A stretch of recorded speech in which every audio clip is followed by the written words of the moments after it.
पहले हमास, फिर Hezbollah,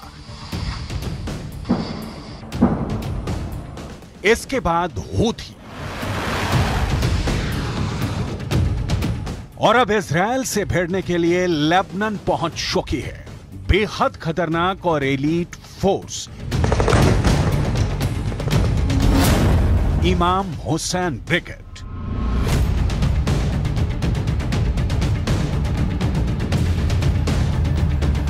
Israel के सैनिक 24 घंटे हर सेकंड आंखों में तेल डालकर इजराइल और लेबनान की बॉर्डर की सुरक्षा कर रहे हैं और ऐसे वक्त में इजराइल को एक बड़ी खबर मिली है। यह खबर नेतन्याहू के लिए मुसीबत पैदा करने वाली है। इमाम हुसैन ब्रिगेड को सीरिया से लेबनान में शिफ्ट किया जा चुका है और लेबनान के अंदर इस वक्त इमाम हुसैन ब्रिगेड को मौजूद बताया जा रहा है।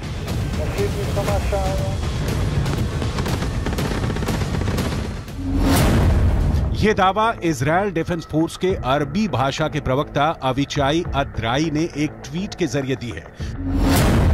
ट्वीट में लिखा गया है कि हाल के हफ्तों में इजराइल के खिलाफ हिजबुल्लाह के बुरी तरह से फेल होने के बाद अब इमाम हुसैन ब्रिगेड सीरिया से लेबनान आ गई है और इसका लीडर जुल्फिकार है। इमाम हुसैन ब्रिगेड को भी ईरान फंड करता है और दावा यह किया जाता है कि यह इमाम हुसैन ब्रिगेड ईरान के सबसे ताकतवर सेना इस्लामिक रिवॉल्यूशनरी गार्ड को रिपोर्ट करती है। इमाम हुसैन ब्रिगेड का सीधे लेबनान में पहुंचना गुरुवार को लेबनान से एक बार में लगातार 19 हमले और फिर शुक्रवार को हिजबुल्लाह के चीफ नसरुल्लाह की फायर ब्रांड स्पीच से साफ है कि मिडिल ईस्ट में अमेरिका और इजराइल के लिए खतरा बढ़ गया है।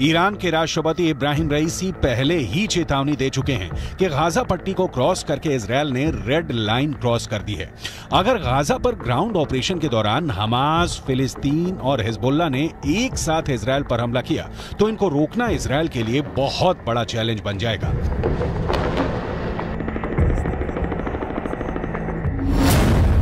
गाजा में हमास के लड़ाकों की तादाद 40 से 50 हजार के करीब है।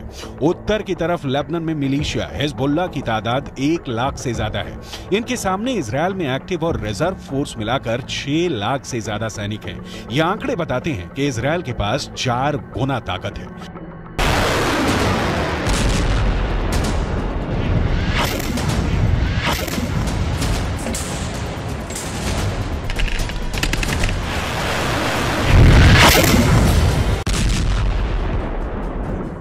लेकिन हिजबुल्लाह के चीफ नसरुल्लाह से फिर भी अमेरिका घबराता है, क्योंकि नसरुल्लाह के पास अपने ओजस्वी भाषणों के जरिए बड़ा संगठन खड़ा करने की और सैनिकों में जोश भरने की अद्भुत क्षमता है।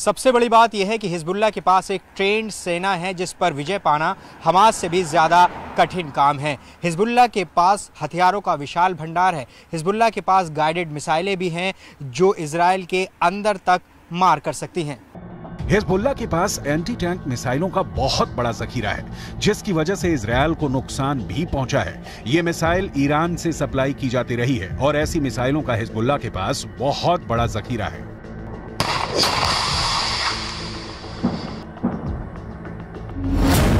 हिजबुल्लाह ने 3 तरह की एंटी टैंक गाइडेड मिसाइल इस्तेमाल की। ये है कॉर्नेट, इसकी रेंज 5 किलोमीटर तक है। ये रूस की मिसाइल है, लेकिन अब ईरान इसका देसी वर्जन देहलाविया तैयार कर चुका है और ऐसी बहुत सी मिसाइल अब हिजबुल्लाह के पास हैं। दूसरी है BGM-71 TOW anti tank guided missile. Range है 3.5 किलोमीटर। यह अमेरिका में बनी मिसाइल है, लेकिन अब इसकी नकल ईरान तैयार कर रहा है और उसने हिजबुल्लाह को सप्लाई की है। तीसरी है 85 कॉनकोर्स, रेंज 4 किलोमीटर। यह भी रूस ने बनाई है और अब ईरान में ये दोसान नाम से तैयार की जाती है। तीनों मिसाइल बहुत ही घातक है। 7 अक्टूबर के बाद हिजबुल्लाह सीधे जंग में नहीं कूदा था। इजरायल की तरफ से हिजबुल्लाह को चेतावनी लगातार दी जा रही थी, लेकिन नॉर्दर्न बॉर्डर पर जंग की शुरुआत इजरायल डिफेंस फोर्स की तरफ से की गई, क्योंकि छुटपुट शुरुआती गोलीबारी के बीच सबसे बड़ा और ताबड़तोड़ हमला इजरायल की तरफ से ही किया गया था। हिजबुल्लाह के लड़ाकों की मौत जब शुरू हुई उस वक्त भी हिजबुल्लाह पसुपेश में था, क्योंकि तब तक भी उसे नसरुल्लाह की तरफ से कोई साफ आदेश नहीं मिला था। लेकिन जब गाजा के अंदर बैप्टिस्ट अस्पताल पर हमला हुआ और बड़ी संख्या में अस्पताल के अंदर लोगों की मौत हो गई, तब हिजबुल्लाह ने लड़ाई छेड़ दी। हालांकि ये फुल स्केल वॉर अभी भी नहीं है।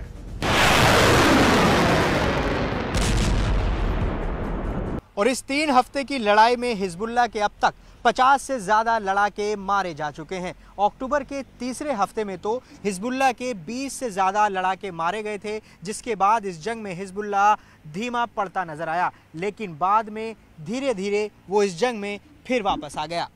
ईरान कभी अपनी जमीन पर युद्ध नहीं लड़ेगा, क्योंकि उसके रणनीतिकार बहुत होशियार हैं। ईरान की सरकार यमन, इराक और सीरिया को जमीन का इस्तेमाल करके अमेरिका और इजरायल के ठिकानों पर हमला कर रही है। इन देशों में अपनी जड़ें जमाने के लिए ईरान ने बरसों की मेहनत की है और अब वो उसका फायदा उठाना चाहते हैं। लेबनान एक ऐसा ही देश है जो जंग की चपेट में धीरे धीरे आता जा रहा है। लेबनान के अखबार नहार नेट ने यह रिपोर्ट किया है कि इजरायल ने ब्लीडा इलाके के पूर्वी बाहरी इलाके में फास्फोरस बम से हमला किया है, जिसकी वजह से वहां मौजूद आसपास के जंगलों में भारी आग लग गई थी। इन फास्फोरस बमों से लगी आग लंबे इलाके में फैले जंगलों तक फैल गई, जिससे भारी नुकसान हुआ। इजराइल की तरफ से लगातार ये कहा जा रहा है कि लेबनान हिजबुल्लाह के कंधों पर बंदूक रखकर जंग में कूदने का जोखिम ना उठाए, क्योंकि इस बार लेबनान बहुत बुरी तरह जंग की चपेट में आएगा और फिर ये कहकर पल्ला नहीं झाड़ सकता कि इस जंग में उसे हिजबुल्लाह ने घसीटा है। इजरायल के प्रधानमंत्री बेंजामिन नेतन्याहू पहले ही ये कह चुके हैं कि लेबनान को इस बार ऐसा जवाब दिया जाएगा कि वो दूसरी जंग लड़ने के काबिल ही नहीं बचेगा। שאתם עושים פה ומה ששמעתי עכשיו מהמפקדים שלכם זה דבר חשוב מאין כמוהו. אתם הורגים אנשי חיזבאללה שמנסים לתקוף את קו החזית שלנו. אני לא יודע עכשיו, כשאני נמצא איתכם, אני לא יכול להגיד לכם כרגע אם חיזבאללה יחליט להיכנס בצורה מלאה למלחמה.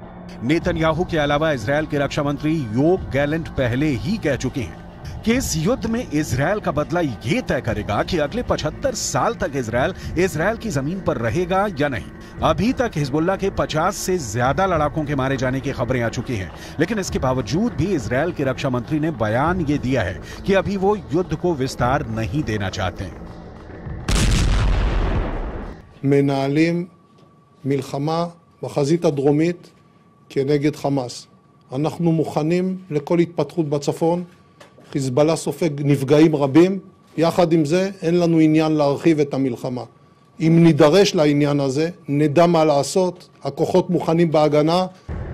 नोट करने वाली बात यह है कि जब इजरायल नॉर्दर्न बॉर्डर पर युद्ध का विस्तार नहीं चाहता है, तब 45 से ज्यादा हिजबुल्लाह लड़ाके मारे जा चुके हैं। तो सवाल यह उठता है कि अगर इजरायल युद्ध का विस्तार कर देगा तो फिर हिजबुल्लाह की हालत क्या होगी।